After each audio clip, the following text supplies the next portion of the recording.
खून अभियो है बा, ना शौक बदलल बा ना जुनून।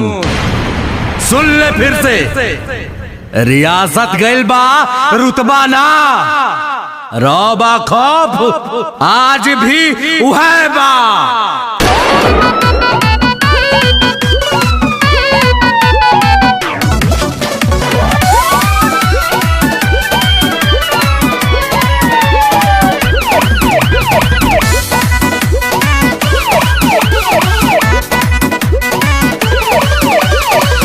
भोजपुरिया डरिला खाली पाप से, साच खाती लड़ जाई केहू के बाप से।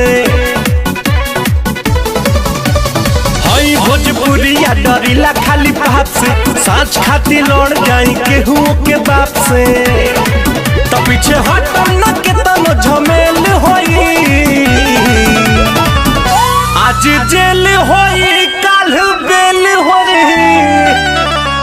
परसों से उहे खेल होई। आज जेल होई कल बेल होई, परसों से उहे खेल होई।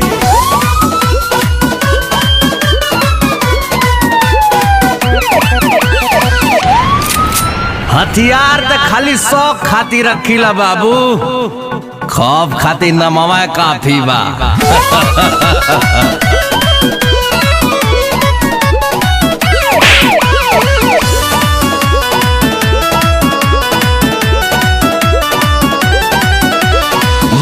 पगरिया अमुहवा में पान बा, पिस्टल कमर में असीना उतान बा। इहे तो असली भोजपुरिया के पहचान बा।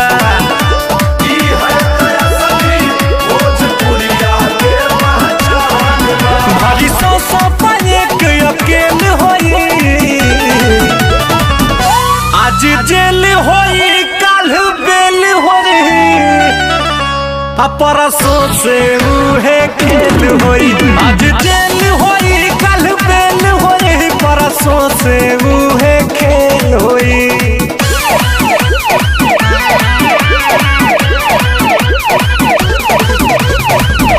शिवपुर वाले जमीन पे होटल बना। हाँ देवरंजीत जी, आज से आपके प्राइवेट स्कूल में गरीब बच्चा मुफ्त में पढ़िए। ई ना हो सकला। हमारे दोस्ती का फायदा उठा लिया बाबू, कैसे कि हमारे दुश्मनी का नुकसान तू सह ना पैबा।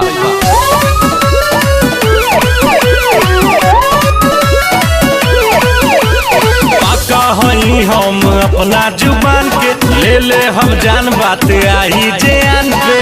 करी ले न सही ले माटी के अपमान के,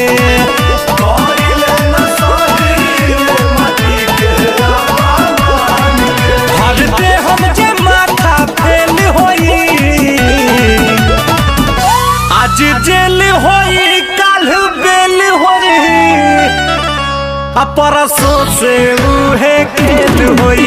आज जेल होई काल बेल होई, परसों से उहे खेल होई।